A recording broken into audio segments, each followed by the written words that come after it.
or I don't know what the deal is with that.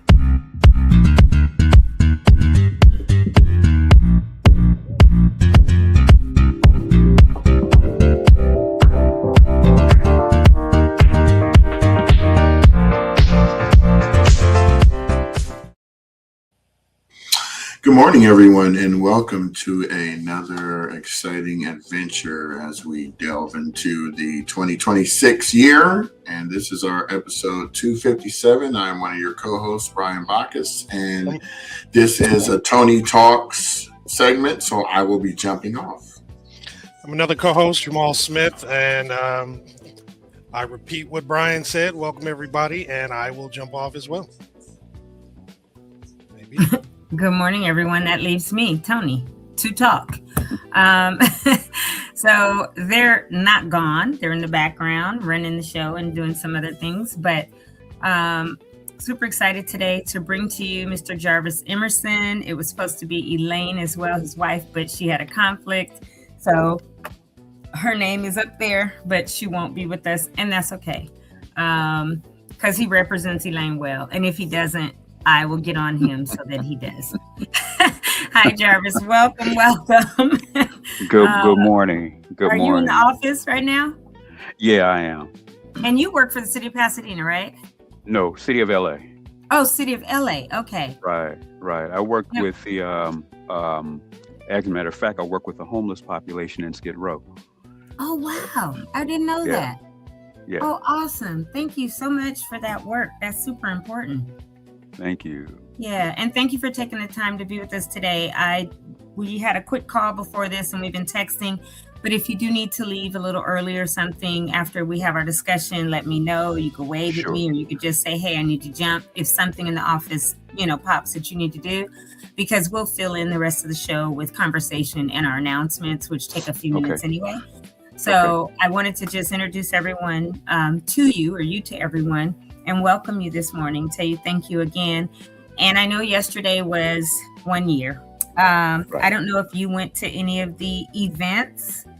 Yeah, right. I did. I went to, I was on the James Farr. We spoke on the James Farr show yesterday morning. Okay. And then we went to two other. Yeah. He was on the segment right before me. Okay. Yeah. All right. And then did you go to Grocery Outlet? I went to Grocery Outlet. I didn't see you. Man. It was about 3,000 people there, huh? Easy. Yeah, it was so amazing, though.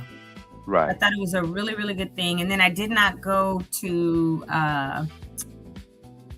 Fair Oaks Burger after that, because as you know, at our church, we're in our consecration week and we've been having prayer. So I went to church for prayer last night, which I'll be doing again tonight. But and I went over to Fair Oaks Burger as well, and it was a lot of people over there as well. Good. So how are you feeling today after having gone to both of those events and knowing yesterday/today are the kind of anniversaries? Because I believe your house burned on the 8th.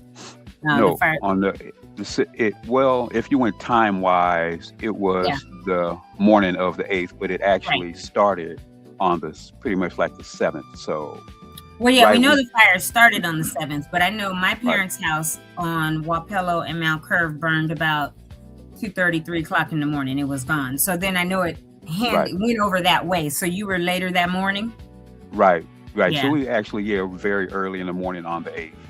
Yeah. We left about 2:30, and then I got a message around 3-4 o'clock that it was, and I sent you the photo.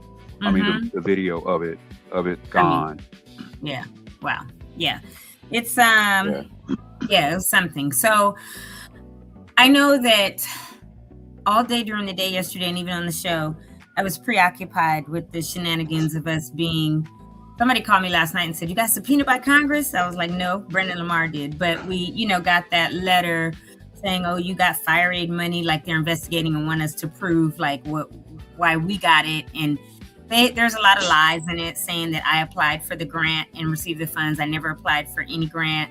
So I'm looking at libel and looking at finding an attorney to come against Jim Jordan and me personally, because my name was in that, where they said Toni applied for grant funds and, for $100,000 and got it. And Kevin Kiley, because that's what you're not going to put down in writing. That's going to be all over the place and people start to say it because that is libel. So I'm likely going to have a lawsuit against them for that.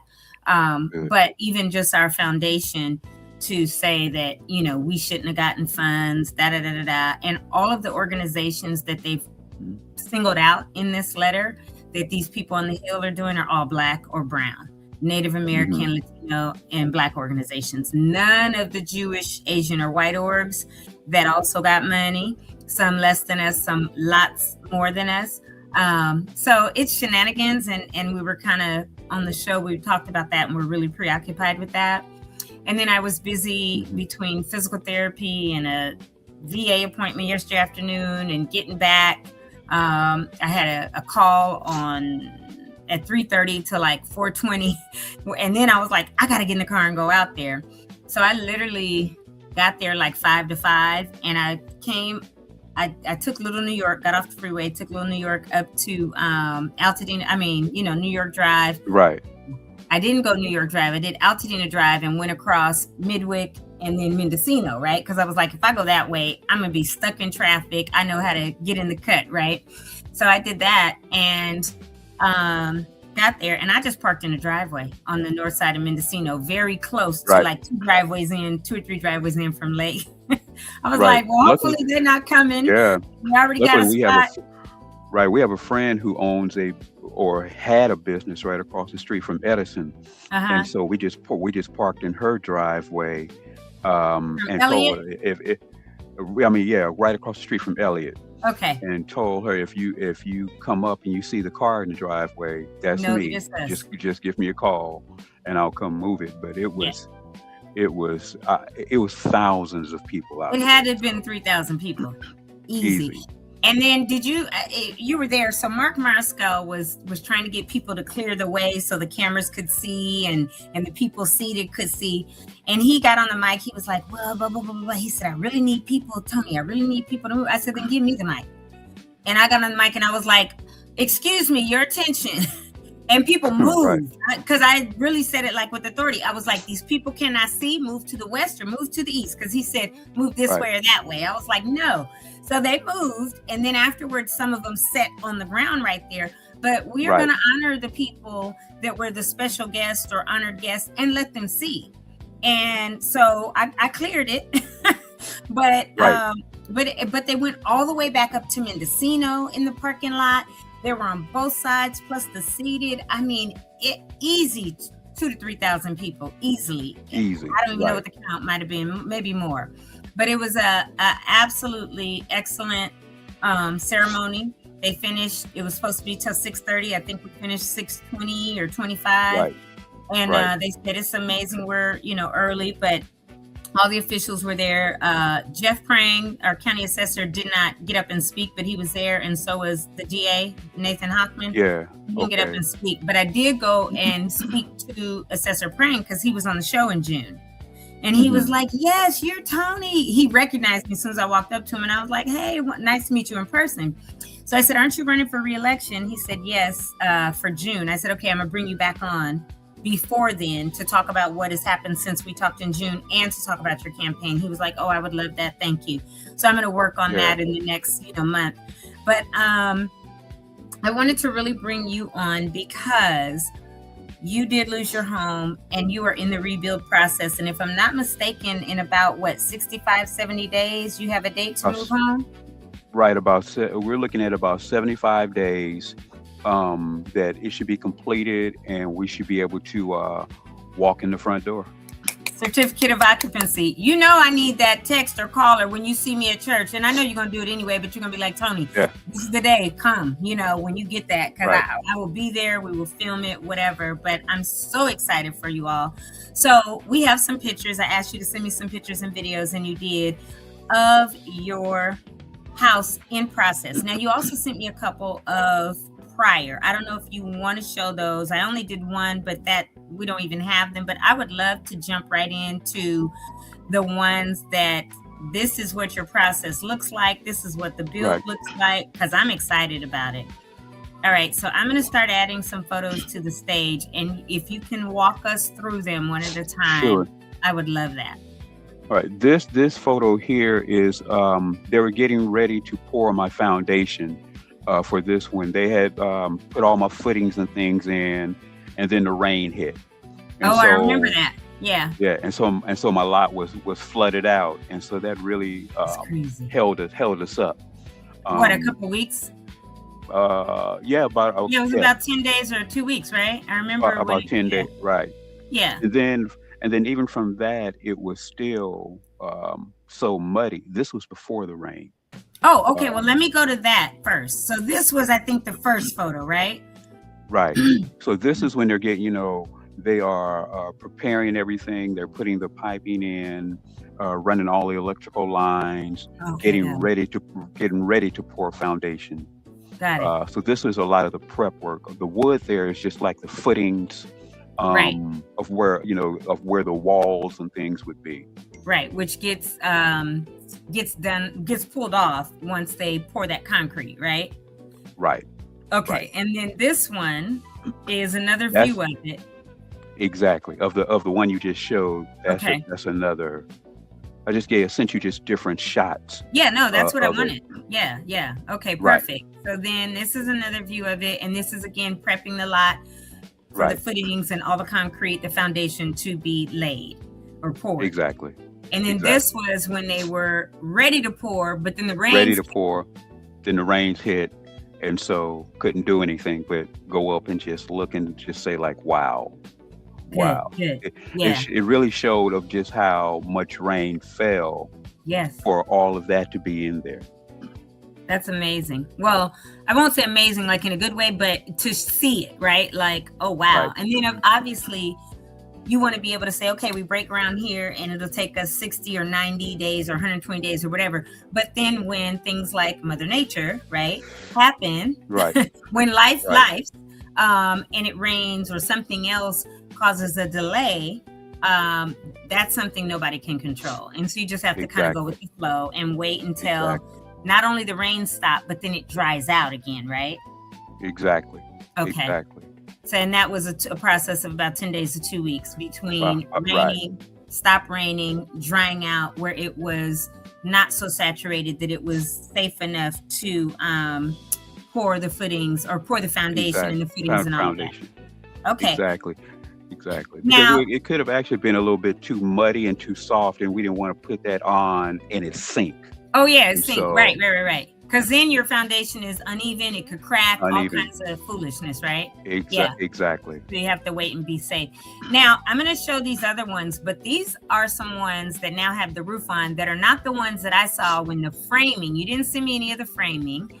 Because I couldn't find them. I'm sorry. No. Don't be sorry. It's okay. Once you laid the foundation, how long did it have to cure before the framing happened? Oh, I want to say maybe a week. Okay. If maybe about a week, again, about another week to 10 days. And let me ask you this. What day again did you break ground? I was supposed to come to that and had too much going on with work and stuff. What day? August 18th. August 18th. Okay, so we're now in January. You've had some rains and some other things kind of push the process out. But if those things wouldn't happen, I'm sure it would be condensed quite a bit. But even still, from August till now, January the 8th, and you have about 75 more days, you're looking 6-7 months for your house to completely be done, and you have your certificate of occupancy so you can move back. Okay. Right. And that and actually that was the initial estimate was for us to be back in last month. Okay. But looking at all the delays and I pretty much had calculated that out myself. Is that looking at delays that we would initially said, well, maybe January. Okay. And then again, the delays hit, and so now, but which is about 6 months, 6 to 7 months, which is actually the average time to build and move in. Mm-hmm. Okay. So, so from breaking ground, we could say 6-7 months with all delays, meaning weather, inspectors, all kind of other stuff. If Right. if one part is done and you're waiting on electricians to come and that gets delayed for some reason, or the grading, whatever, 6 to 7 months is still not long. And you look at from day of the fire a year ago, yesterday/today, to 75 days out, you're not even at a year and a half and you're back in your home, which is amazing. I'm really glad, because I remember when I had the town hall in March, Williams Builders said, "Oh, it's a minimum of 2 years out," and we were like, "What?" Right. And so this one is a different photo of the garage of your house, and that's right. The framing is done, the sheathing is all up, and even the tarping on for the roof. Right. Okay. And I can tell you that they move extremely, extremely fast. And I'm sorry I didn't get it. I should have get you the other pictures of before all of that went up. Don't worry about it. That once all the framing went up, and pretty much what they told me is that once the foundation is laid, watch it take off, and it really has taken off. I can get a notice of saying that this material is in, and this is what we're about to do, and I'll go up. And it's actually, when I saw this was a shock to me, because I had not seen this until I actually drove up, or someone actually told me, and I had to go by to see it for myself. Mm-hmm. That's awesome. Yeah, because I've been by there a couple times during the process. First, when they were doing the footings, before the RV was there and before they put the gate around it. But I think it's so important that people understand that if your builder is building and you don't have a gate with a lock, and either somebody living in an RV or security, just like after the fires, we had rats, that's what I'll call them, as humans, in human form, going through ashes before homeowners could, to see what they could steal. So now with construction materials, some things might be left overnight because they're coming right back the next morning. They need the wood there, or there might be copper piping, which we know people want copper. If some of your electrical wires are there, copper is in the wire, even though it's, coated. And so rats are out and about. And I'm super glad that Captain Marquez from the LA Sheriff's told us at the town hall meeting for Christmas on December 16th that they had this new program out, that people, just like you could go with the orange fences, you can now say, look, I'm in the rebuild phase, this is my address, and please watch it. And so you get on that list, they do regular patrols around it. So I'm super, super thankful and happy for that, because that is happening now as well. Did you get on that list yet? I have not gotten on that list. I got the email, and I do need to go by the sheriff's station to do that. Yeah. But the funny thing is when they put the trailer on my lot, I didn't know it was there, and so my neighbor across the street, whose home did not burn, but they're in the process of cleaning, saw the trailer there and took a picture and sent it to me. It's because that there were people actually putting trailers on lots and trying to squat. Yeah, they're trying to squat and then do a quick claim deed and say that was their lot. So yes, so that is the importance of having vigilant neighbors if they didn't burn down, or going by your lot weekly, or being on that sheriff's list, because they are making those rounds, and they are asking people, if they see anything out of place on a lot, they're asking people, did you put a trailer there? Are you have a tent up? Are you going during the day? Stuff like that. And if not, you're getting those people out. Right. And so my neighbor, she took a picture and she texted to me. And I had visited my nephew's church on the Sunday that she sent me the picture. I was like, I didn't know it was there. So I reached out to my contractor and her project manager saying, do you know anything about this? And then I texted him. I said, well, if you don't respond, I'm on my way to the house. I'm calling the sheriff and a tow truck, and I'm gonna have it yanked off. I know that's right. And then I get a response back like, Jarvis, don't do it. It's okay. It's ours. We know. We're sorry. It just slipped by us to let you know. But it was it was crazy, because I do know a couple people who folks try to squat on their lot. So wow.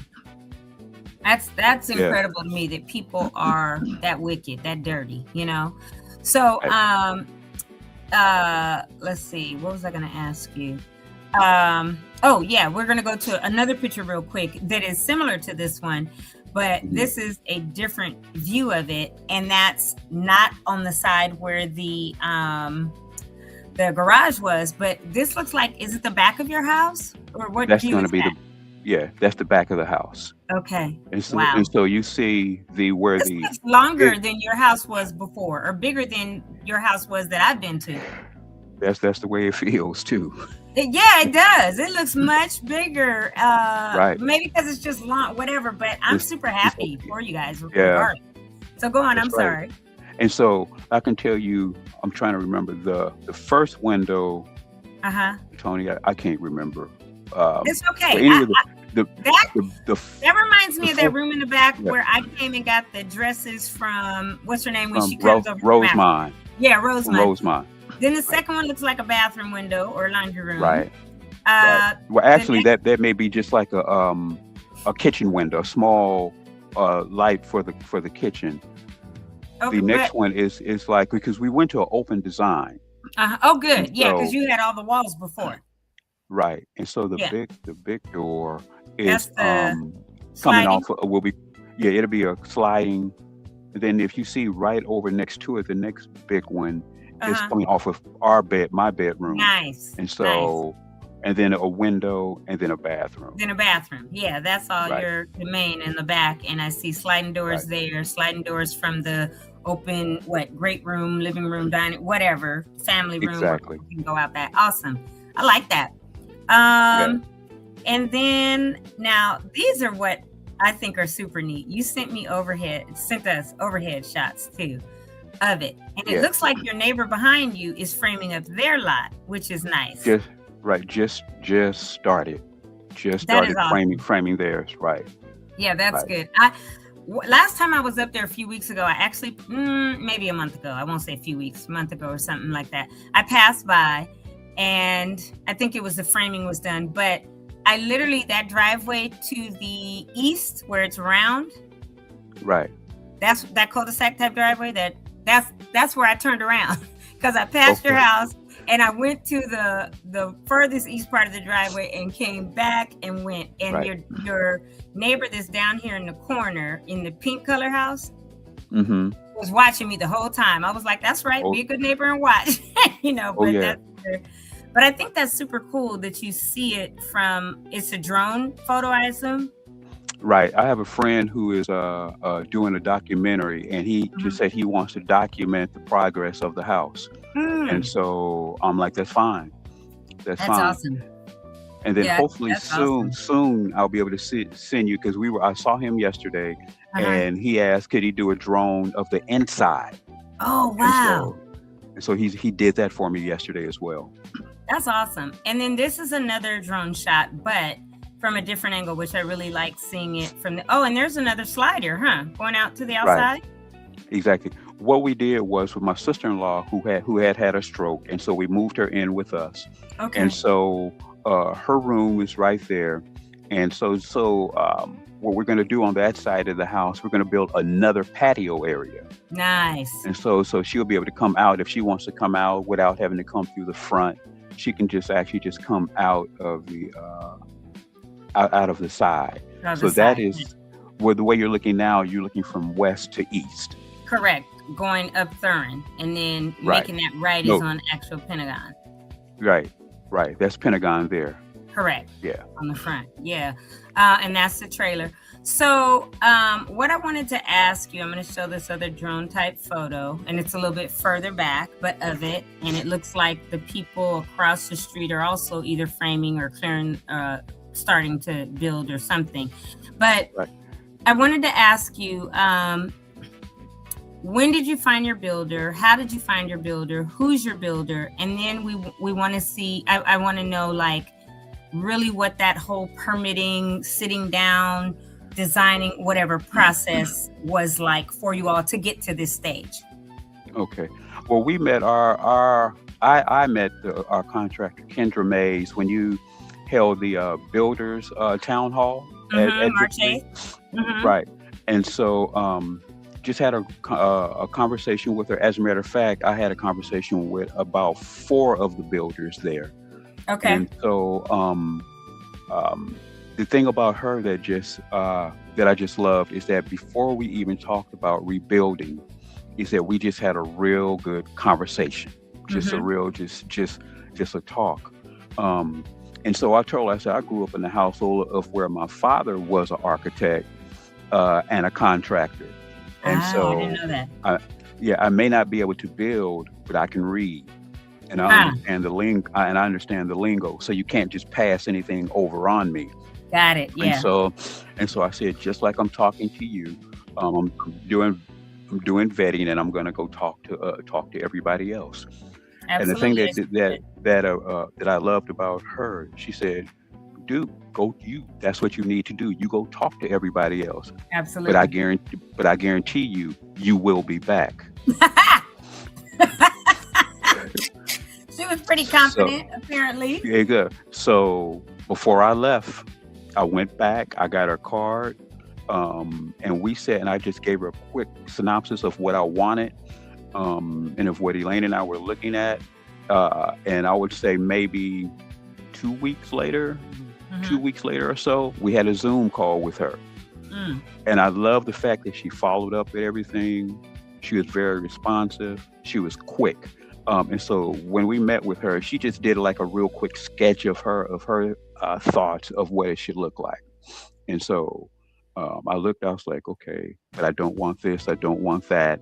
And she said, well, give me a little bit of time and I'll send you something else.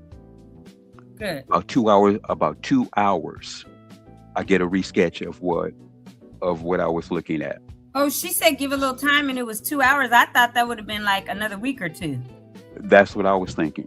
Wow. But about 2 hours later, and when she did that, that is what made me click. That's what clicked for me. Okay. And then aside from she and Elaine clicked, so I felt comfortable with that. And then also because she's an interior designer. And so, I did my research and found that she has awards, and I was like, okay, I feel confident, I feel comfortable. And so they were quick. If she said she was going to get me something, she would. Good. And that was just real helpful. Really, she's really been responsible for keeping my stress level down. Okay. My anger level down. So I can say the only thing that I've gotten upset at her about is because she and Elaine have tag teamed me on things. So, but all I can do is women's thing, like women and women. So when you want to do something, they're like, "No, bro, that's not happening." Exactly. And then even with the design of the house, I initially wanted a bay window in the front. And a thing about her that I love, she was like, no, you can't have that. It's because it's a clean look, and I want my work to be clean. And so I said, my thing is, how can you argue with something like that? And let me just say this, Jarvis, bay windows are no longer in style. And if it's open concept, like a bay window, really? Right. Right. And she pretty much said this. She pretty much said the same thing. She's like, well, let me check my buyer, but no, you're not getting a bay window. That's right. Okay. And I would venture to say that when it's all said and done and the windows are in and the landscape and you do we're going back home today, you're going to be like, yeah, that was the right decision. This is beautiful. Because I'm telling you, bay windows were from the 80s and 90s. Like, that's out of style, Jarvis. Right. I see. I'm going to tell you, I get it. I get it. And the other thing that she said to us and that I love is she said, I'm going to be with you until you put the last fork in the drawer. I know that's right. I'm good. Yeah. And I know that here within the next couple of weeks, and this is the thing that got me. She said, Elaine and I, meaning her and Elaine, will meet to start deciding on the like the cabinetry, on how she wanted to look and all that. Yeah. Cabinetry, fixtures, all the interiors. Exactly. So not you, because you might come up with something And the inside of a home is the woman's for certain. So Exactly. So yeah, that's funny. She said Elaine and I, like, don't come up in here, Jarvis. That's not gonna happen, bruh. Yeah, and my thing, that's fine. That's fine. As long as the two of you are happy, I'm happy. That's really good though that even you say that, because there are people that at times, I've heard this from just people in general. I know several contractors. I know people in LA that build homes, and they're like, and I love HGTV, and I watch every rebuild, home improvement, contractors type show that there is. That probably is really what I should have done in my life. But either way, I watch them all. And even on those shows, they're like, the designer is telling them something. They're like, no, I want this not. And the designer, they leave and the designer has their clip or whatever. And they're like, they're not going to be happy with that in the long run. Or no, I'm going to do what I need to do as a designer. And you think about it, if somebody's been in the business 5, 10, 15, 20, 30, 40 years doing this, they really do know. And they go to trade shows and they look at what's the latest and greatest in the design. And I might know what I like, but I need to work with the designer and say, this is what I like. Let's work together. What do you suggest? Now, if I'm just like, nope, this is it. This was it's going to be. And they do that, then it's on me later if I don't like it. But if I go with what they say and, it's like, okay, I could do that. And it's better because they have a certain eye for stuff, right? Right. So it's good that you're able to say, yeah, I know. And I just said whatever, right? Because you know that at the end of the day, you're going to be pleased with the outcome of your home when it's all said and done. So I'm happy about that. How was it? How was the permitting process? Like, you met her, you had all these great conversations, you decided, yes, we're going to go with you. Oh, this is what I wanted to ask you, because besides the permitting process, we'll get to that in a second, but I've heard people say, I talked to Dawn recently at church, and I was talking to her about her process because her date to move back home is April 1st, and she rebuilt her house plus 2 ADUs in the back for both of her boys. So each boy will have a 2-bedroom, 1-bath ADU. Which for years I've been telling her, Don, this big old lot you got, this is what I would do this driveway all the way back, do a duplex or 2 ADUs, do a curved driveway with an attached garage over here for you. And she was like, Toni, shut up. You don't know what you're talking about. I was like, yes, I do. So now I told her, I said, I'm so thankful that the plan is coming together, that your lot is not just wasted anymore, with growth and all that. But she said that Kendra never asked her, because she also went with Kendra. She met her at the Builders Town Hall as well. She said she gave Kendra her insurance company policy information or whatever, but Kendra never to this day has asked her how much her policy was. She said Kendra wrote the policy, not the policy. She worked with contract her back and forth, said, okay, this is your design. Okay, these are your ADUs, and wrote it to the insurance company, and they're covering it all. And I was like, she said, nothing's coming out. She said, plus Kendra told her this, especially when it comes to elderly in Altadena, even if their policy, and she never asks people what it is, doesn't ask the insurance company, she writes it, and the insurance says yes. She said, even if the insurance comes back and says, we can cover this, but not this over here, she said she's going to do it anyway, because she wants people back in their house. So tell me what that was like with you and her. Was that the same experience you've had? It was, and I have to admit that really is emotional for me. Is that because I told Kendra, this is what I want. Kendra to this day has not asked me how much my policy was, how much I had in there, and she would say, Jarvis, if I can do it and it doesn't hurt, and I understand because she's a businesswoman, and I told her, I do not want to bite into your profit, because you have people that you have to pay, and I want to ensure that you are successful, your people are fed.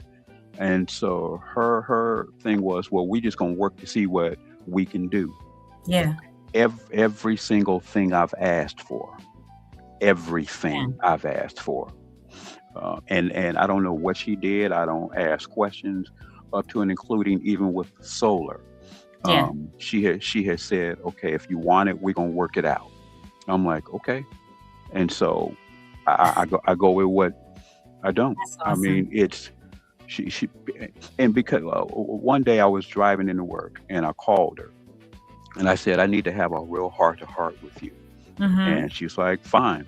And I said, I need you to ensure me that if I go with you, and I'm going with you, that in the long run, I will not regret my decision. Oh. You know, and she said, you will never have any regrets when you work with me. Oh, that's beautiful. And so and we have just you? have a... You have not? Not a single one. That's good. And I think that's the thing. So many people have policies that they say they're underinsured, and they believe because of that, they can't bill back. And if you are going with a contractor that is a real deal contractor, they're not going to ask you how much. Because I know one person told me, a friend of mine, Renee, she said, yeah, our policy is real good. But they met with the contractor, and the contractor said, how much is your policy? And they said $1 million. And they said, oh, that's exactly what it's going to cost you to rebuild your house. And that instantly was like, nope, going with somebody else, right? Yep. Because a good contractor should not be asking you how much is your policy, because then they look at, oh, I can go up to this much and make all this profit. They should be able to write the estimate through your insurance company.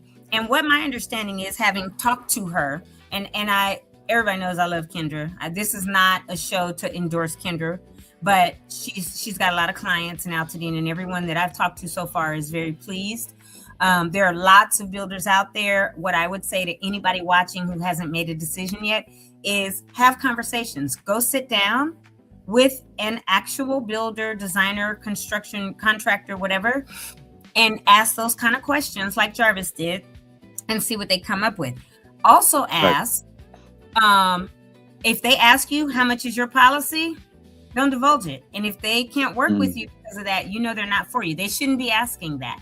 They should be able to write the estimate that your insurance company will cover, because there is an additional bucket. I think it's 25% more, because hardscaping and all these upgrades that have to be done that people don't know exist, but these contractors know, and they know how to write to that so that your insurance policy will cover and you can rebuild your home.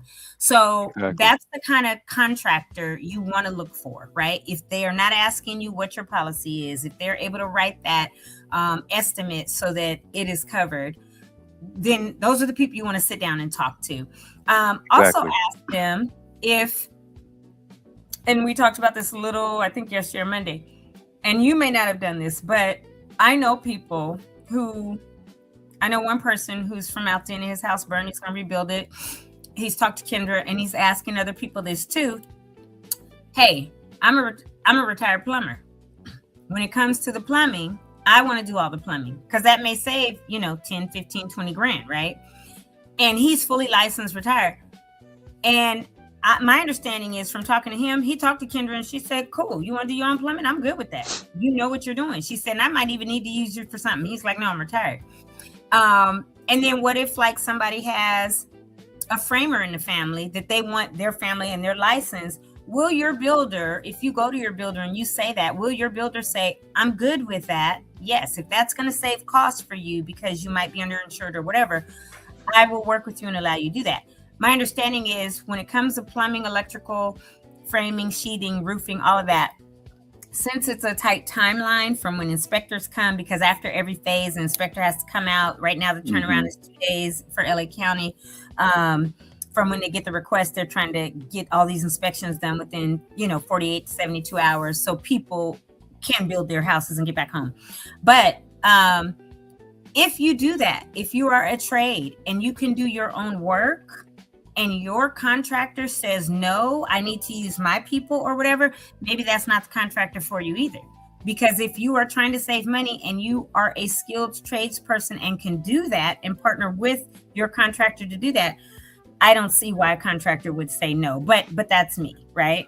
But what, when it comes to that, that's a dollar thing. Exactly. It's if I'm going to try to make as much money as I can, but as you said with Kendra, her thing is, if you got somebody who can come in and do it, hey, and it saves you the money. Hey, she has literally told people that. So I think that's great. I know my My cousin in Atlanta is an electrician. He's from here. The house he grew up in didn't burn over on East Loma Alta, but we were up north for a family funeral in October 4th, and he flew out. And he told my mom, he said, when you get ready to rebuild your house, when you get to the point of the electrical, let me know. I will come and do all your electrical for free if it takes me a week or whatever it does, right? So I'm hoping my mom and them meet with Kendra at some point, and they tell her that, and they can go that route. But that's up to them at the end of the day. But I love that, because yes, if you have someone in your family that you trust who is a plumber, an electrician, or whatever, and could reduce that cost for you, and your builder says, I'm good with that, whoever your builder is, go for it. Whatever it takes to get you back home, do that. So I wanted to talk to you about that. And then I wanted to talk about, like, I know we talked already about delays, but just the whole process of, you know, when your permit was initially submitted and how long that process from initial submission to they come back, they ask for this, you do this, or whatever the changes, plan check, replan check, till boom, you're fully permitted. Go grade the lot, go start building. How long was that, and what was that experience like? Hold on to your chair, because this is no longer happening. It took us 3 weeks to get our permits cleared. Oh, wow. Well, you know, we had Kendra come back on one day, and she said she knew the cheat code, meaning, and anybody that went early on with her, that's why so many of you are about to be at home, because now the permit process is taking a little longer because there's a gridlock. Do you remember me saying on March 8th last year at that Builders Town Hall, the reason I'm doing this now is because I don't want, it was 250 people in there. I said, I don't want anybody in here and anybody I know to wait. And then there's gridlock, and it takes you 6 months to get your permit and another 6 or whatever for whatever. That's why I did it March 8th before anybody else in the city, in the town or whatever did a builders town hall. They were having town halls with lawyers come. They were having town halls with public adjusters, all that. But the Lord told me, and I said, I got to do it. A builders town hall to connect you all with those 8 or 10 or however many people were there. So if you connected with anybody, you could learn the process. You could start early so that you would be home earlier. And I'm thankful for that, because a lot of you are coming home. But now my understanding is some people are about 65 days. Others are about 80 days out. And before they get the permit. Yes. Right.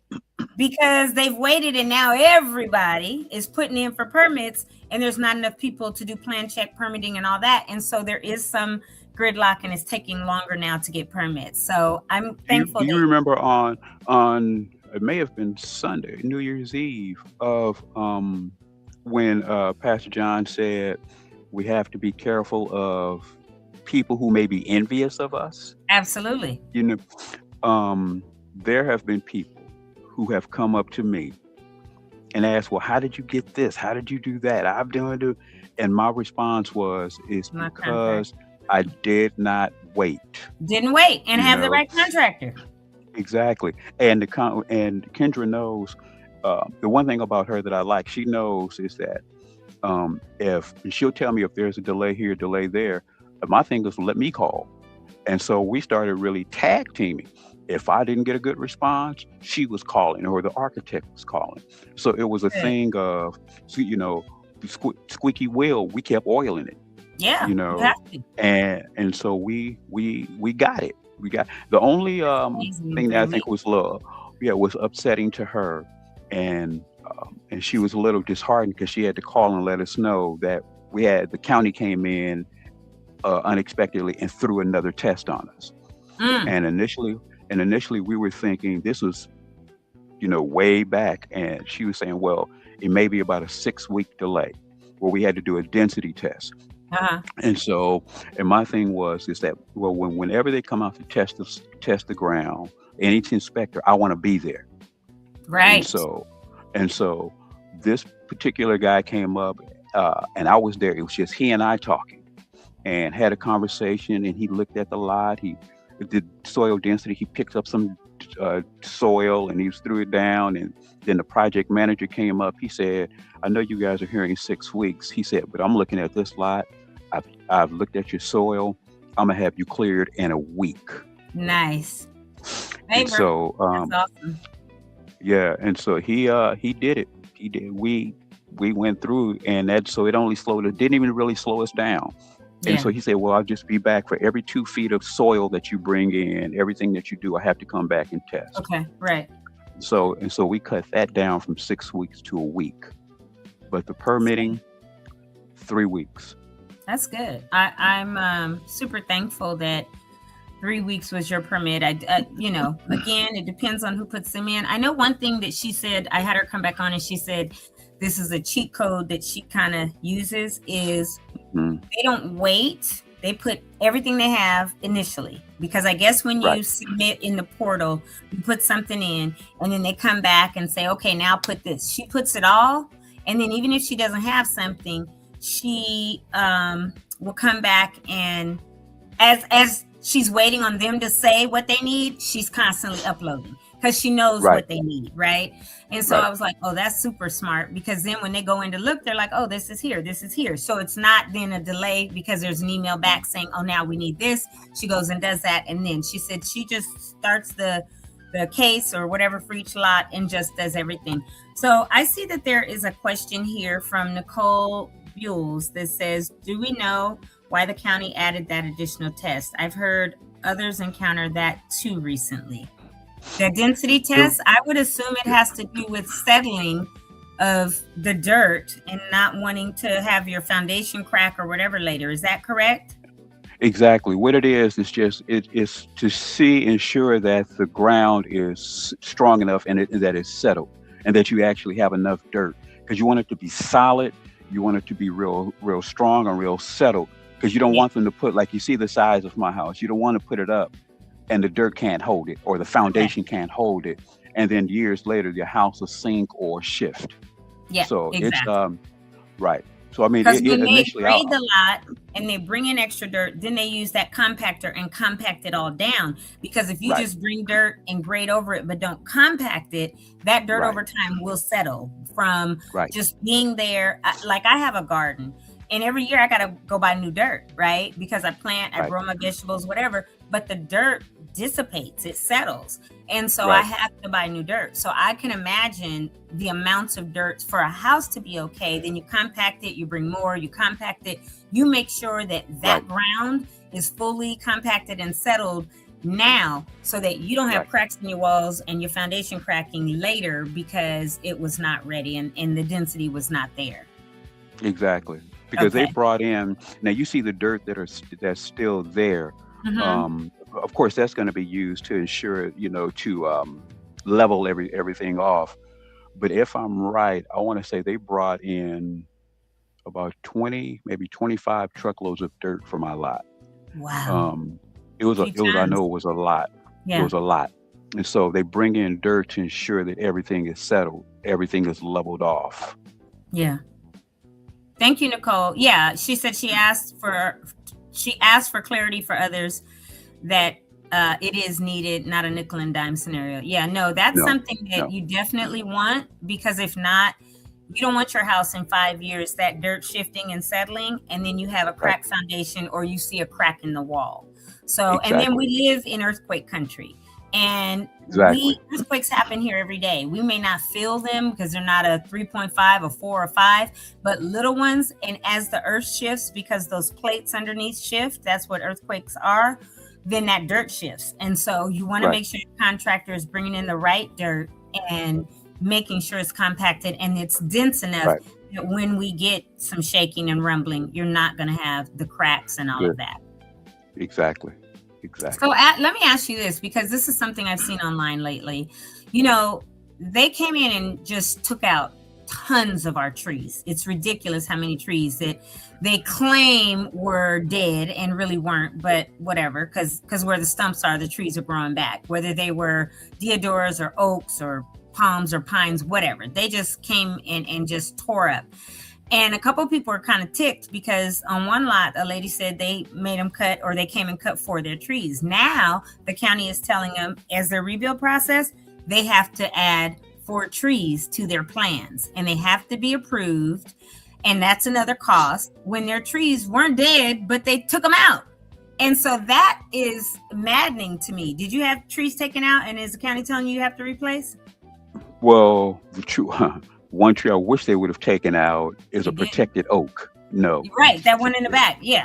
Right, they the one in the back. Both oaks on my parents' lot, and one was fully dead, the other one was not. And its stump is growing back. But that one was 100 years old, and you took the whole freaking tree out. So right. But mine it was badly scorched. Right. And so we're just looking at what we can do. But I did have shrubbery and things all around the house. I had about eight fruit trees, all gone.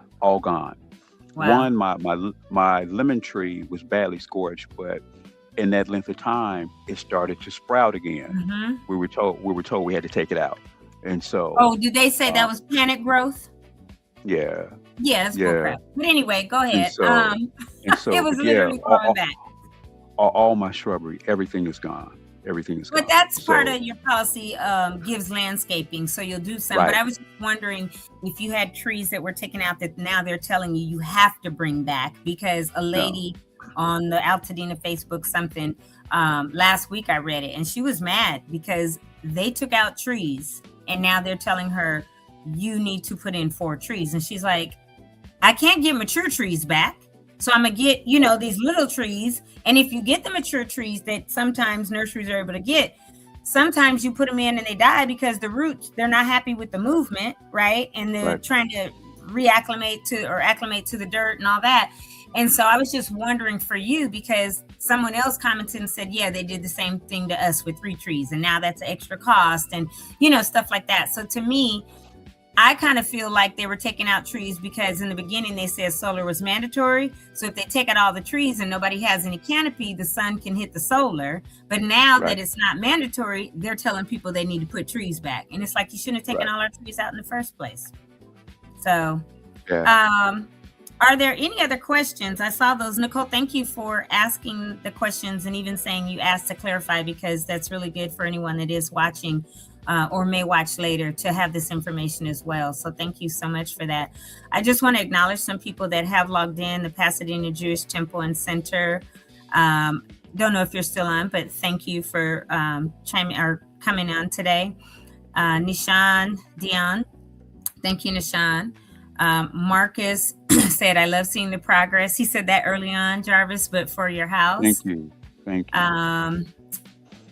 AC Bond, I'm probably going to say this wrong. I apologize if I do. AC Bond, California. Maybe it's AC Bondka. I don't know.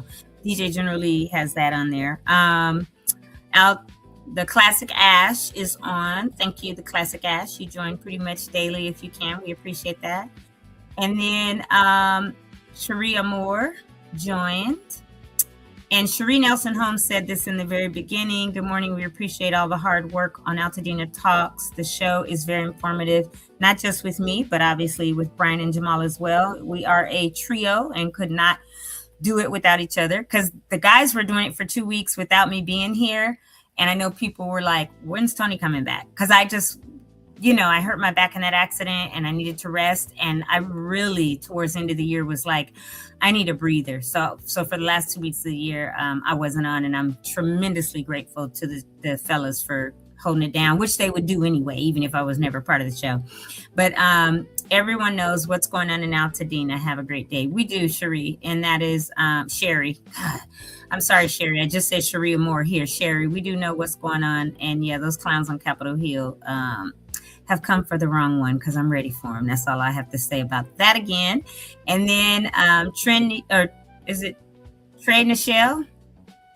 Or Trey Nichelle? I'm not sure, but if you're still on, thank you. If not, hopefully you got some information or saw this. And then Tea by the Sea.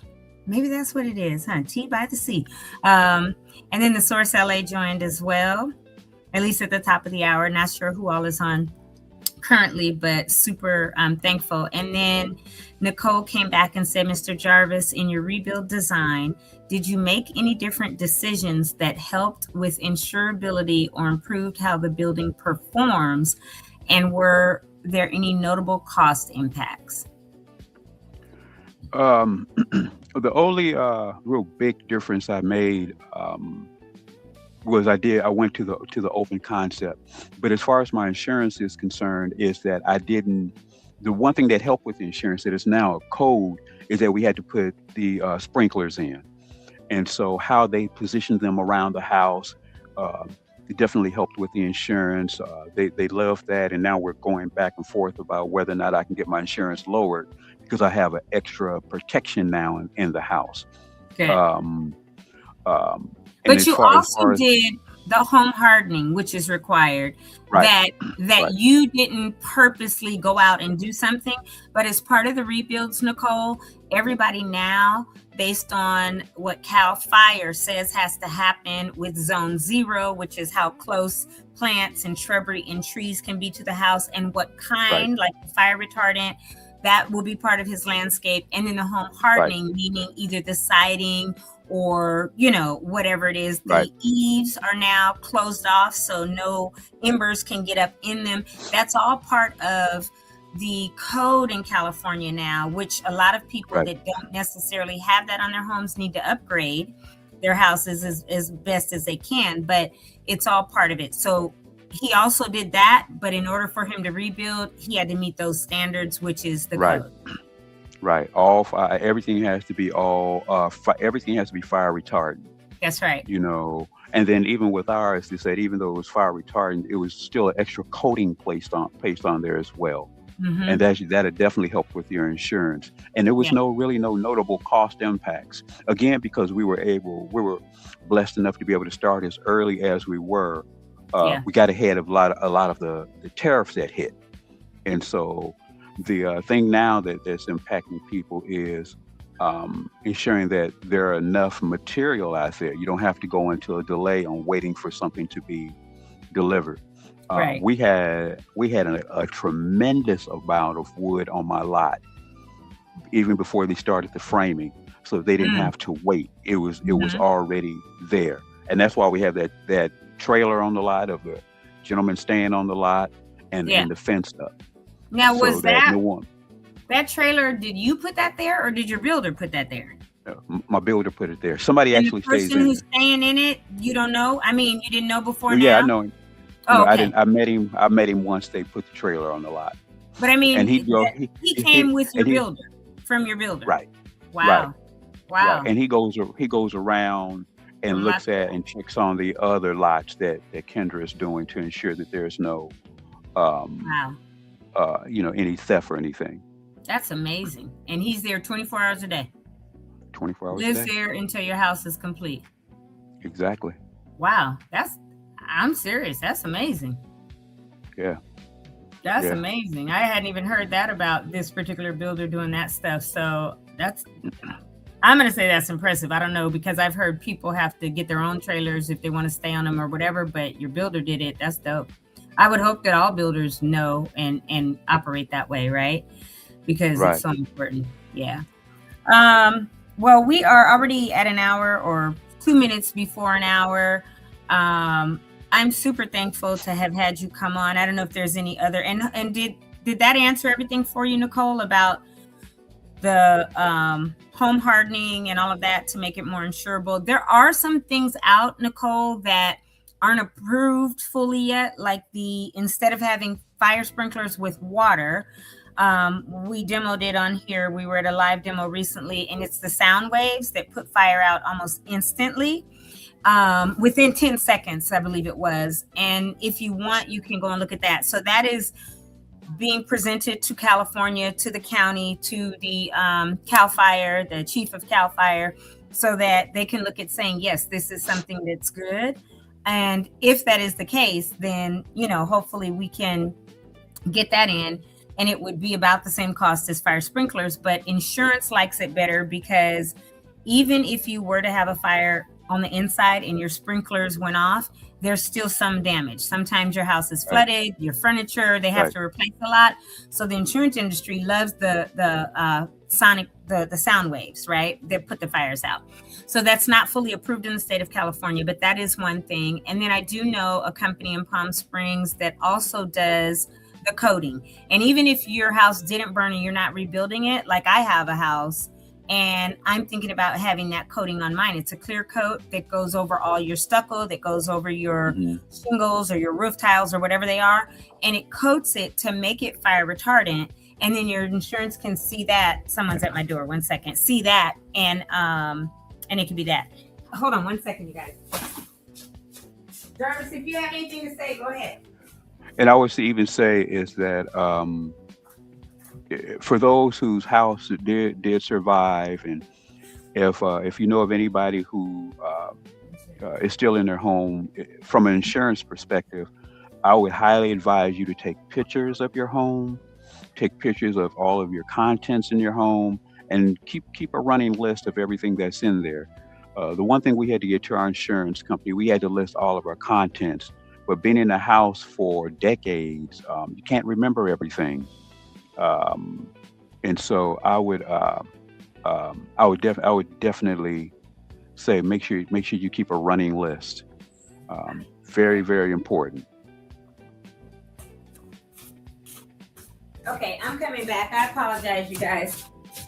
I have a repairman that was coming and he came right on time. It's okay, Jamal. Thank you. You could have come right.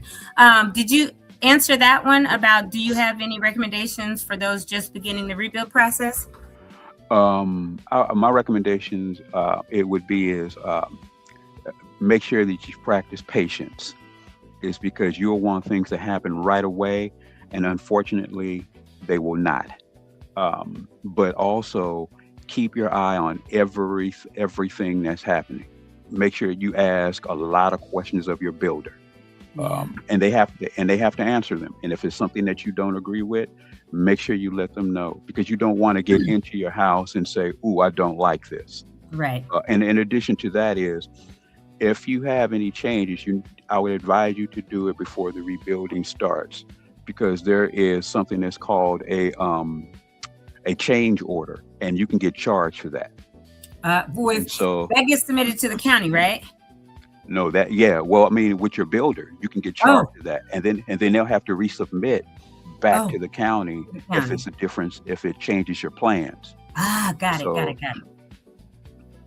So you want to make sure that you know. Yeah, you want to try to lock everything in, and it's okay. Some things they can do without having to resubmit, but you don't want to make it major. Yeah. You know, for instance, if I wanted to put up a wall someplace now, they pretty much have to resubmit that. And so, because you want everything to be you want everything to be permitted. You don't want them to come in and say, "Oh, with the inspector, this was not on your plan, so take it down." Yeah. And that can do all delay your your build. changes with your builder before that final plan check and permit gets issued. If it's after, exactly, that's going to be costly. Going to be costly. Okay. And cause delays. Yeah. Okay. Makes sense. And then I did see that Nicole said, yes, thank you. There are other standards that are optional and cost more initially, but improves insurability and operating costs. So was just curious what was selected for this build. Yeah, there are some things, but the home hardening is one. And as long as you get fully hardened. So let me just say this. In the state of California, our standards for home hardening are already higher than the IBHS standards. IBHS are the ones that say for the whole entire country, and there is something called a fortified home certification, but our California's what's required is already higher than the fortified home. So fortified home will usually allow you to go to your insurance company and say, here, my home is now fortified and won't burn. And then you're insurable. The problem with Altadena, and why some people are saying their insurance companies have dropped them and said they won't reinsure them after the fire or whatever, is because we changed from a regular fire zone to an extreme fire zone since this fire happened. But as part of the home hardening and fortifying, California standards, which are required and include the fire sprinklers, are already higher than what the fortified home is and what IBHS is. And I know that because I've been in talks with people about, hey, can we make sure these people all have fortified home certifications? And we went to IBHS and fortified home. They were like, oh, California's homes are already fortified if they're a new build or, part of the rebuilds. So basically, insurance, if they choose not to reinsure people, it's not because they believe the home is going to burn. It's because they want to pull out or do something nefarious. Right.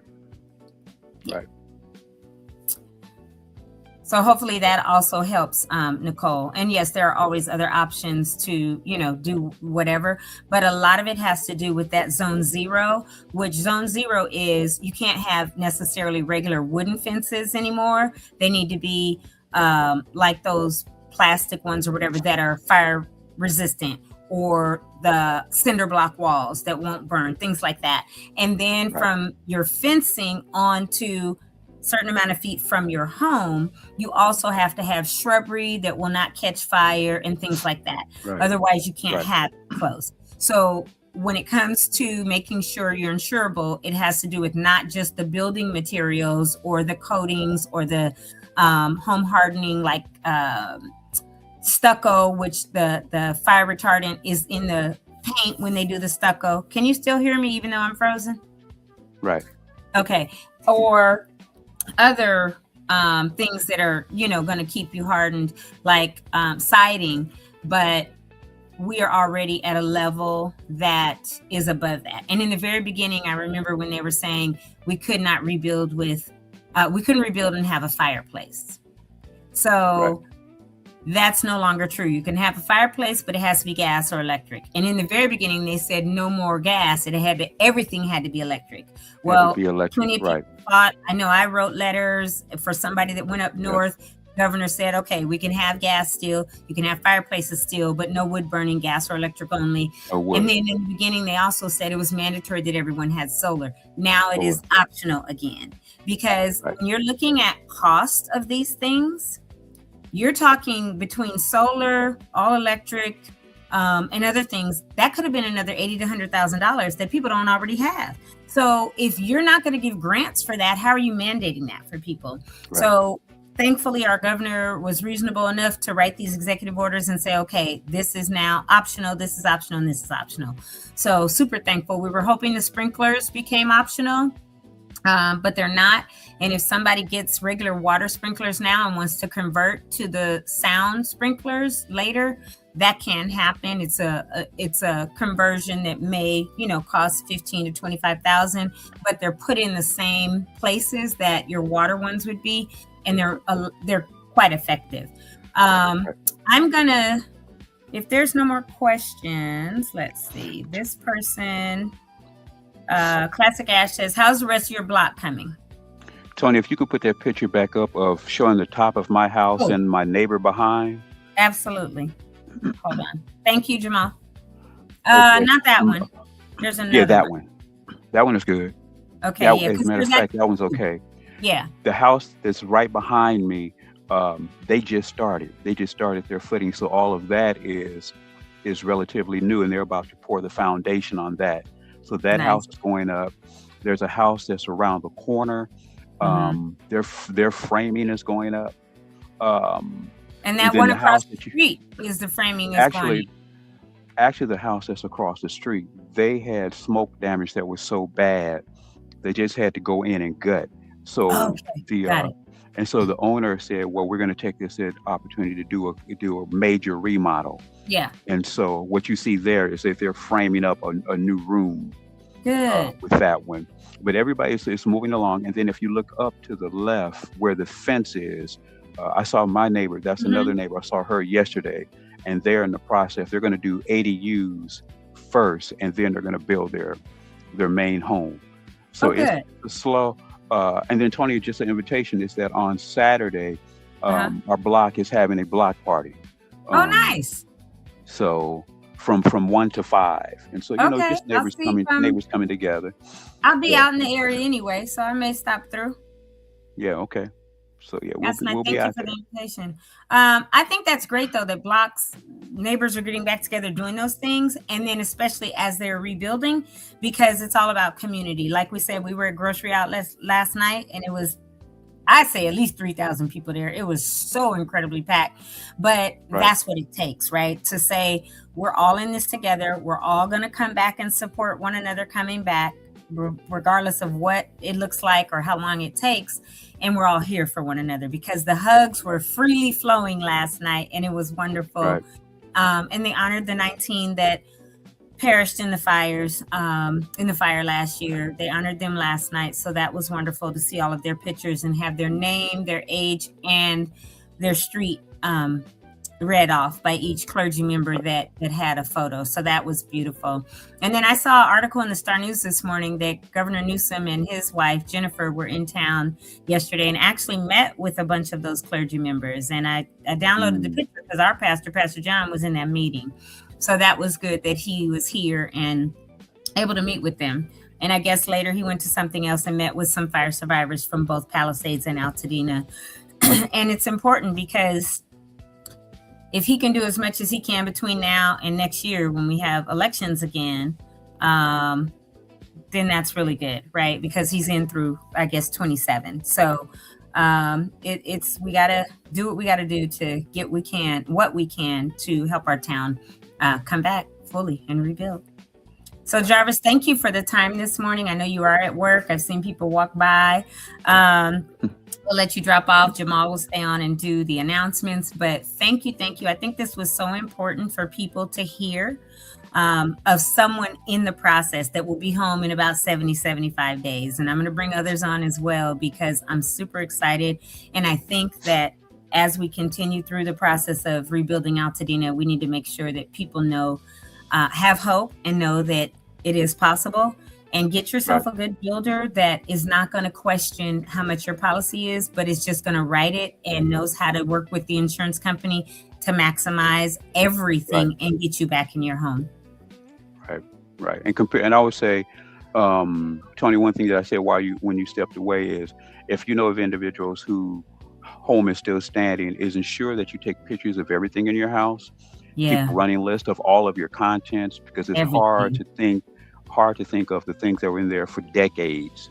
And they want you, our insurance agent said, make sure we write down, even if we had a Christmas tree bulb that we loved, put it on the list. And so that's what I've heard too.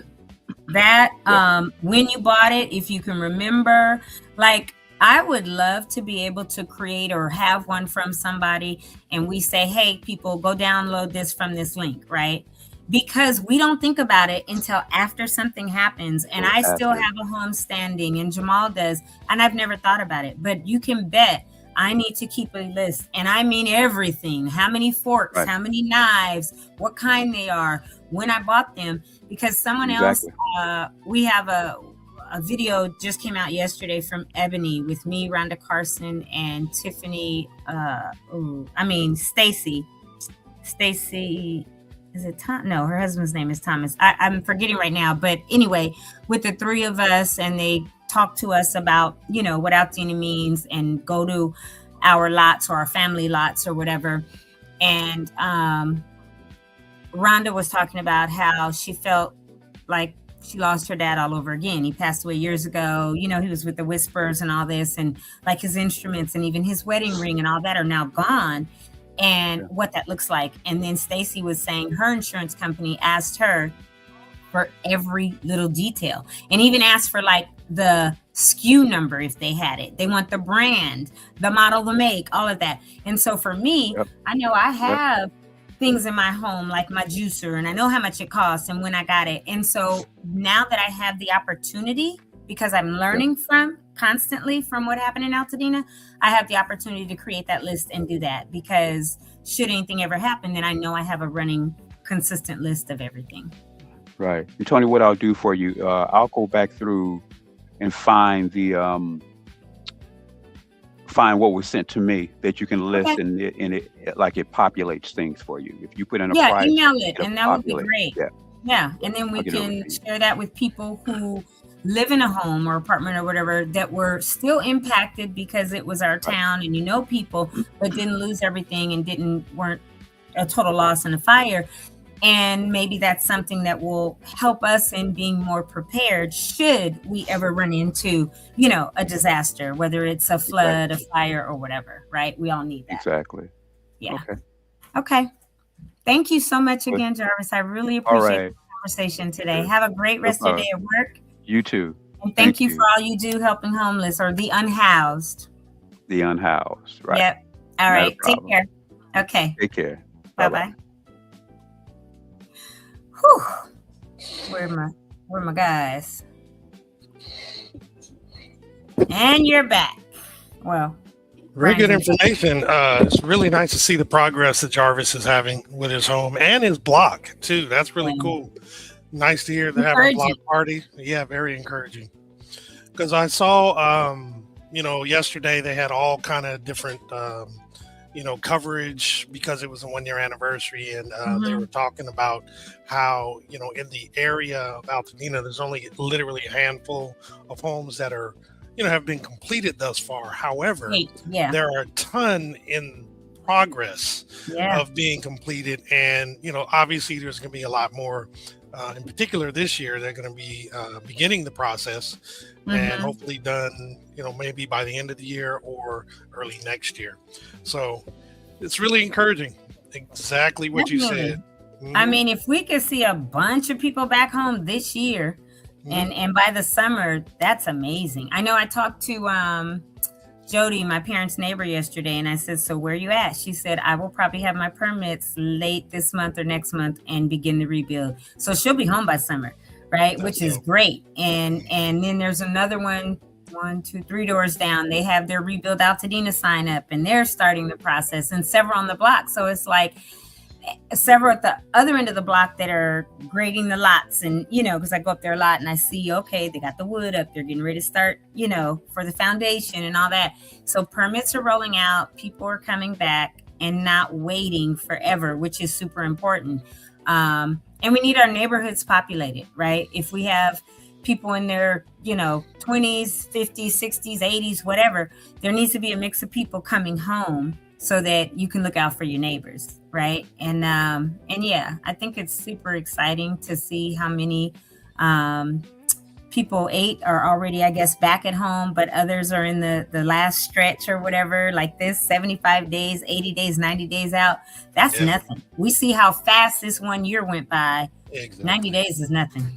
Exactly. And when you're moving into not just your home again, and granted, it's not the same, but it's a brand new home. That makes the world a difference, because it does. Like we've mentioned many a times, plenty of people would have loved to have remodeled their home and maybe moved into a new one, but they didn't have the funds or were not prepared mentally to do that. Well, unfortunately, they were thrust into this situation, and they're going to have the new home, and they're going to be able to build some new dreams and everything, memories. Well, I'm going to let you go on and do announcements. All right, cool. All right. We'll do that. Here we go.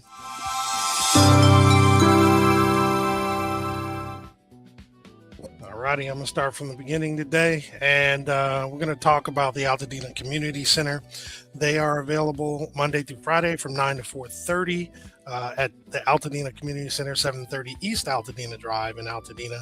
This is where you begin the process. If you haven't already started to recover from your home being destroyed, this is where you start. You can get communication with insurance companies and to talk about your insurance, and if you need SBA help, although they're not physically there are resources that can kind of put you in contact with them along with FEMA. But this is where you start. If you scan the QR code on this particular flyer, you get to see all the specific departments that will be there. And then the next one is the LA County One-Stop Permit Center. So when you actually ready to start building and get permits and all that kind of stuff, this is where you go. The 464 West Woodbury Road, Suite 210.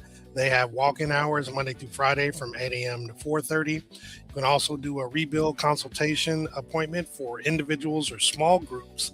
Those are done on Mondays, Wednesdays, and Fridays from 8:30 a.m. to 12:30 p.m. or Saturdays from 8 a.m. to noon. There's also Southern California Edison planner appointments that are available Mondays and Wednesdays from 8 to noon. And what you would do is you would go to recovery.lacounty.gov/rebuilding/1-stop permit-centers. Scroll to the bottom and go ahead and hit schedule, and then you'd be able to set those appointments up. Next, the county is waiving and refunding permit fees to homeowners rebuilding after the fires. Homeowners who have already paid your fees, you could potentially have them refunded, and those who've yet to pay your fees, you could potentially have them waived. I say potentially because you must demonstrate that you both owned and lived in your property prior to the 7th of January of 2025. And also, you must be working on an eligible project, such as the replacement of your single-family home that was destroyed by either fire, including accessory structures like pools, ADUs, garages, etc. Also, if you're building a standalone ADU for temporary occupancy during the rebuilding, that qualifies. What's not eligible, though, are commercial, rental, multifamily, or temporary housing projects, or any properties that were not damaged by the fire. Now, if you're interested in actually getting the waiver or the refund, what you would want to do is scan the QR code that's on the screen, or you can go to recovery.lacounty.gov/fee-waivers-and-refunds.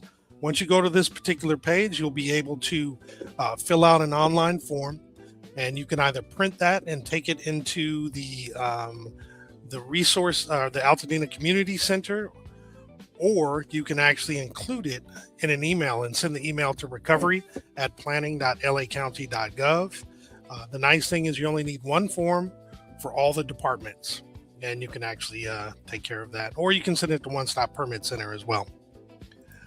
Now, CalAssist Mortgage Fund is still providing 3 months of mortgage payment assistance, or relief rather, up to a maximum dollar amount of $20,000. The funds never have to be repaid, and it is free to apply. If you get this grant, the funds are actually going to be paid directly to your mortgage servicer and not directly to you. And should you decide that you want to apply, you got to determine if you're eligible. And the eligibility requirements are: your primary residence must have been destroyed or considered uninhabitable due to the Eaton or Palisades fire, or any other qualified disaster from the 1st of January 23 through the 8th of January of 25. You also must have owned and occupied the home, and it could have up to 4 units on the property. And lastly, you must meet the combined income limits of $211,000. And if you do apply, be prepared to provide your mortgage statement, your proof of income, bank statements, homeowner's insurance, or FEMA claim, in addition to your utility bills. Now, to actually apply, you would go to the website, calassistmortgagefund.org. And if you need some help, you can get help over the phone by calling 800-501-0019, Monday through Friday, 8 a.m. to 5 p.m. Let me go over here. In addition, if you need some help in person, you can go to the One Stop Rebuild Center at 1828 Sawtell Boulevard in LA, or back to the Altadena Community Center at 730 East Altadena Drive in Altadena, Monday through Friday, 9 a.m. to 5 p.m.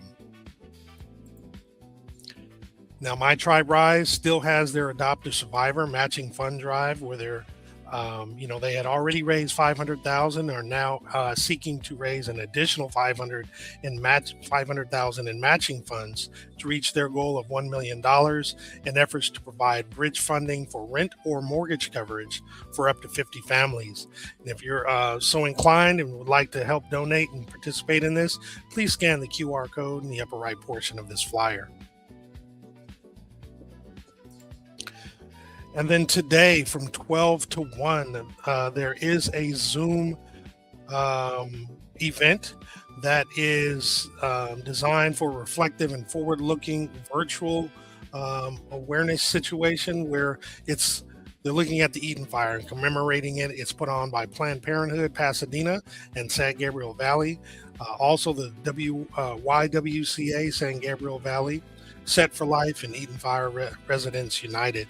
If you'd like to participate in this, the Zoom link is bit.ly/Eaton Fire, all one word and all capitalized, -1 year, also one word and all capitalized. And then all the walls came down.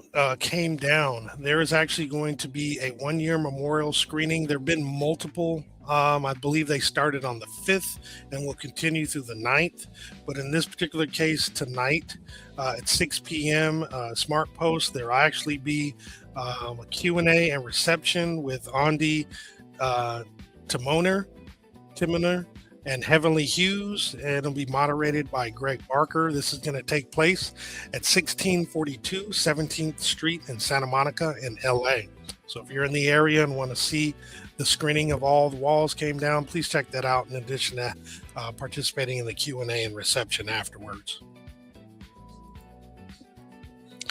There will also be an event where there will be games, music, art, and free mental health services, etc., from 9 a.m. to 5 p.m. for anyone who wants to hang out and be in the community. It's going to take place today at the Eaton Collaborative, which is at 540 West Woodbury Road. This is provided by Altadena Rising, and if you do want to attend, although it's free to anyone and everyone, they ask that you send them a direct message on Instagram at Altadena Rising.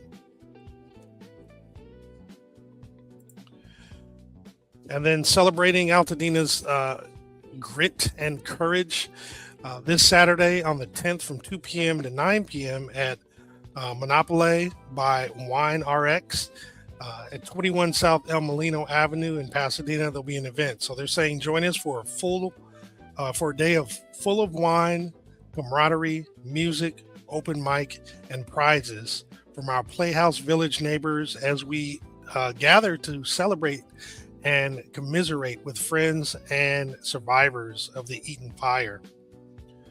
Profits will be donated to the Eaton Fire organizations directly benefit the rebuilding of Altadena. Enjoy donated wine, raffles and prizes, complimentary grazing table, and live music. There'll be several features throughout the day. So if you look at the flyer, you can actually see all the different folks that'll be there at the different times. And official selection, Ashes to Films Film Fest, Altadena, the heart, the art, and the soul. This Friday, the 9th, at the Huron Substation will be screenings, 2640 Huron Street in Los Angeles. You get a chance to check those out. And then today at Loma Alta Park, there'll be a small business pop-up fair called Recovering Together. This event will connect small businesses and community members with on-site recovery resources, including one-on-one technical assistance, permitting support, capital and grant programs, pro bono legal aid, hiring incentives, and a shop local LA County marketplace in partnership with the Altadena Chamber of Commerce. They do ask if you register, and to do so, you would go to bit.ly/pop-up fair 2026, all capitalized. And then on Saturday from 11 to 4 at Harambe, there will be a 1-year anniversary of the Eaton Fire. There's going to be a live band and entertainment, free food, distribution center limited to Eaton Fire survivors, as well as a resource fair and community hub. Harambe is located at 1609 Navarro Avenue in Pasadena. And to register, please go to bit.ly/ all in lowercase, Dena-relief-drive-1-year. Also tomorrow from 10 to 3 will be a rebuilding and recovery workshop located at the Collaboratory, which is 540 West Woodbury Avenue in Altadena. They're going to be discussing interim housing and small business support, low-cost construction management, technical support to select a general contractor or architect, mission-driven real estate services, as well as estate planning, legal services at no charge. To register, please scan the QR code. And if you have questions, you can call 213-381-2862. Also, Saturday from 8 to 2, There will be the year one event put on by Not EV and Altadena Cars and Coffee. It's taking place at 749 East Altadena Drive in Altadena. There will be raffles for Trader Joe's gift cards, food from Nancy's Greek Cafe, Rodney's Ribs, and much more. And there will also be a fundraiser for one of the participants named Hippo to help him restore his vehicle. Also on Saturday, there will be a Altadena Rebuild Expo. It's going to be a full day, community-driven event guiding homeowners through every stage of rebuilding from first questions to move-in. It's taking place, the public program is from 11 a.m. to 7:15, followed by an after party from 7 to 8:30 at 409 Woodbury Avenue in Altadena. If you'd like to register or get additional event details, please scan the QR code.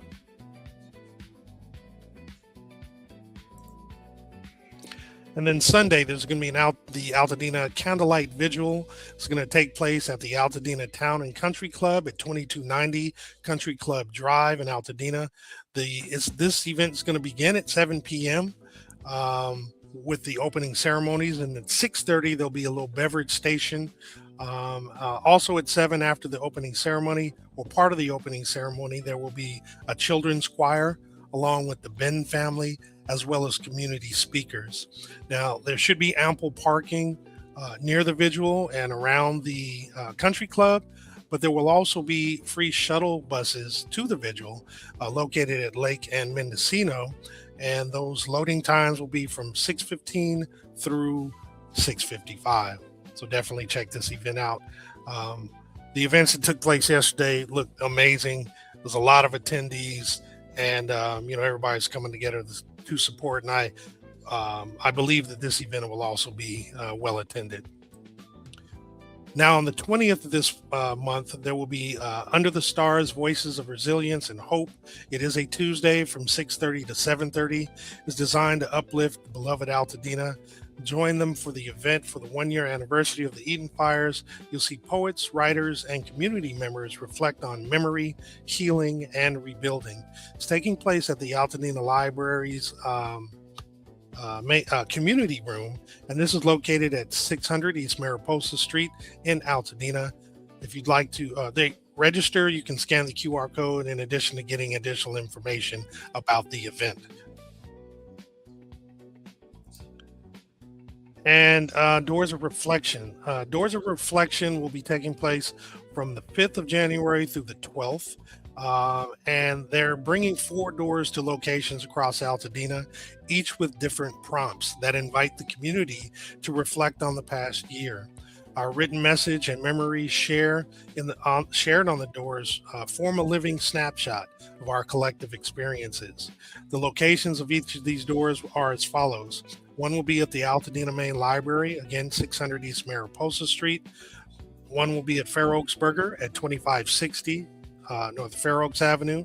One will be a grocery outlet at 2270 Lake Avenue. And then the last one will be at Odyssey Charter South at 575 West Altadena Drive. Nice thing is, after January 12th, the doors can be viewed at the Eaton Fire Collaboratory at 540 West Woodbury Road, or Woodbury Avenue. A couple more slides. The grief party. There's going to be a virtual healing gathering taking place. I know it's later at the end of the month, but I want to make sure people are aware, and we're going to continue to share this. Saturday, January 24th. Hey, I know that day. It's a very special day for someone in my life. It'll be at 10 a.m. Pacific, noon Central, 1 p.m. Eastern. It's going to be grief support, guided reflection, and virtual vision board for healing. It's actually going to be on the website of Adrienne Bell, but she'll also be having Paula Copper Pearl along with Dr. Demetri Clark speaking about healing, reflecting, and creating a vision for life after low. And it's going to be on the actual page of Adrienne Bell, and it's at facebook.com/the real Adrienne Bell. This will be a nice event. And then Beneath the Ashes, The Past Reimagined. It's the official premiere of this film. It's a documentary film produced by Brandon Lamar and directed by Harag Yadalian. It's taking place on the 1st of February. It's a Sunday at Agbo Cultural Center at 2495 East Mountain Street in Pasadena. The doors are going to open at 4:30 and the screening will begin at 5 p.m. If you're interested in RSVPing, please scan the QR code. And that is it. So let's just see who's back in the block. Okay, so I guess it's just me and Toni. Ever.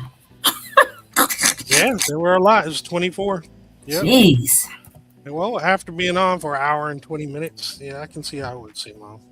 Yeah, no, it just seemed like that was like a ton. I mean, I know we get a ton constantly where people ask you to, do them or they're sent to us or whatever, but there's a lot of events still, which is good because guess what? It keeps everybody keeps Altadena in the limelight, right? People won't forget. That's the purpose. Yeah. Yeah. Absolutely. Well, yeah, great show today, Toni. Really glad to have Jarvis on. Glad he shared what he did share. Like you said, he gave inspiration to folks. Hopefully a lot of folks who haven't started are encouraged by this if they saw it. And if you watch this, please share it with folks, in particular people who are starting to recover or to start the rebuild process, to show them what can happen. Yeah. Super excited for people as they decide to rebuild, even if it's now where there's a lot more time that is taking to get the permits because they waited. It's still good that they're gonna move forward. Excuse me. Mm-hmm. So I knocked on the door. I had that knock on the door, and it was a guy who put in the main bathroom of my house, bedroom and bathroom, there's a really weird shower pan and there was no shower doors. So I had a custom shower door, glass shower doors put in 20. And so there's a strip on the bottom, right? And it had got like snapped off and really dirty and stuff because I was never in that room. I let my son use that room. Even though it was the bigger bedroom and all that, moms always sacrifice. But when we moved here, like he was going to work at 3 a.m. because he's a supervisor for UPS and he had that little Infinity with pipes and he would park right there. And I was like, you will not wake me up at 3 a.m. So I'm going to take this room on the backside. So he just moved. So now I'm moving in my room, right? Well, so I was like, oh, I don't like the way these look. Let me go get another one. So I got that strip on the bottom, but it was leaking. So I called because I always keep all my receipts for everything from 5 years ago. And I was like, hey, can you come out? So he just came out. He was like, you had it on backwards and it needed to be broken off or kind of, trimmed right here. I did that. And then on the other side where he put the brackets that hold the glass door, the swing open, it was leaking there because there was a gap. And so he put something there. So now it should not leak. So I was like, oh, good. So, but when he left, he heard the show because I said, oh, I'm on my podcast, And so he left and then he came back and he said, I want to give you my card, All Cities Glass. And they're amazing. I love them because he built this custom enclosure, but with this thick tempered glass. And his name is Don. And so he came back today, and then right now he brought me the card. He said, we're on our way to Venice, but I want to give you this because I heard you talking about Altadena, and I just did a couple houses because people are having to pay out of pocket for some of their interior shower doors or windows or whatever.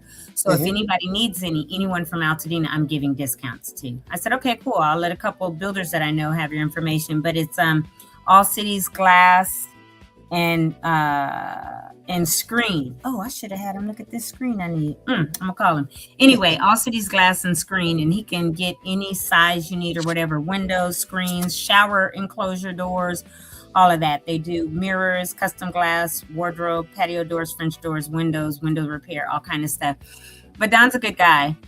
He's local to Glendora, but he's a good guy and he does not charge a bunch. Like the service call is $120. And so I was quoted the other day, it'll be the $120 plus the strips that he has to put on and this and that. He was like, I'm not charging you for that. He said, if I would have known they were leaking, I would have come back and put those on. So that and doing the bottom, he said, I'm not charging you for that, just a service call. So, because she told me like the strip would be 20 something and the other strip on the bottom would be 18. So I was like, okay, I'm going to be spending like 150 or whatever. He was like, no, I'm not charging you for that. So he does things right. So if anybody needs it, All Cities Glass and Screen on Foothill in Glendora, if you're rebuilding or whatever, and if you say Altadena, he will definitely give you a discount and come out and do whatever, you need done. So that's a little commercial for him. Hold on one quick second before you continue. Residence. So anyway, thank you everyone for watching. Oh, thanks Jamal for that. Yeah, allcitiesglassandscreens.com. That's exactly what it is. And his name is Don Helgson, and he's the owner. Him and Kelly are the owners. But yeah, so good show today. I'm glad Jarvis was on. I'm really glad that he's rebuilding and at the stage that he is, that pretty soon it'll be move-in day. Absolutely. Yes. I wonder if they're going to do a block party when each home is almost built. That'd be a lot of block parties, but that'd be kind of cool. But it's really good that they are today doing, or this weekend doing one, because it's so important that neighbors get back together, right? Mm-hmm. And celebrate whatever, right? It could be they need to hug and this and that, because this weekend is the weekend right after the fires and all that. But whatever it was, yeah. All right. Yeah. Well, super. All right. Well, tomorrow's TGIF day. Happy Friday coming up. Hope you guys have an amazing rest of your Thursday, and look forward to you tuning in tomorrow. I'll say peace and kudos and peace. Have a great, what is this, Thursday already? Yay! Mm-hmm. Great Friday, Junior. Mm-hmm. Have a great Friday, Junior. Talk to y'all soon. All right, everybody. Peace.